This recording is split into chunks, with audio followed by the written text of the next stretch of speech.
ఆంధ్రప్రదేశ్ రాష్ట్ర ముఖ్యమంత్రి Nara Chandrababu Naidu, deputy CM Konidela Pawan Kalyan పిలుపు మేరకు రాష్ట్ర వ్యాప్తంగా వన మహోత్సవం నిర్వహించడం ఆనందదాయకమని తెలుగుదేశం పార్టీ రాష్ట్ర కార్యదర్శి వాసిరెడ్డి యేసుదాసు పేర్కొన్నారు. కాకినాడ రూరల్ మండలం వలసపాకల్లోని తన కార్యాలయంలో ఆయన మీడియాతో మాట్లాడారు. ప్రభుత్వం చేసేదానికి ప్రతి ఒక్కరూ సహకరించాలని చెప్పి సందర్భంగా తెలియజేస్తూ ప్రతి ఒక్కరూ ఇంటి దగ్గర అవకాశం ఉన్న బట్టికి 2 మొక్కలు కానీ 3 మొక్కలు కానీ 4 మొక్కలు కానీ వేసుకోవాలని పిలుపునివ్వడం జరిగింది. అదేవిధంగా గ్రామీణ ప్రాంతాల్లో అయితే ఇంకా ఎక్కువ ప్లేస్ ఉంటుంది కనుక పళ్ళ చెట్లు కూడా వేసుకోవచ్చు. మామిడి, జామ, బత్తాయ ఇటువంటివి కూడా ఈ దీనిలో భాగంగా వేసుకుంటే బాగుంటుందని చెప్పి సందర్భంగా తెలియజేస్తూ ప్రతి ఒక్కరూ పాటించాలి.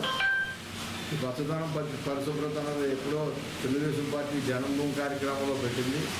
దానిలో భాగంగానే ఈరోజు రాష్ట్ర వ్యాప్తంగా అనేక ప్రాంతాల్లో సుమారు 10-15 లక్షల మొక్కలు ఈరోజు వేయటం జరుగుతూ ఉంది.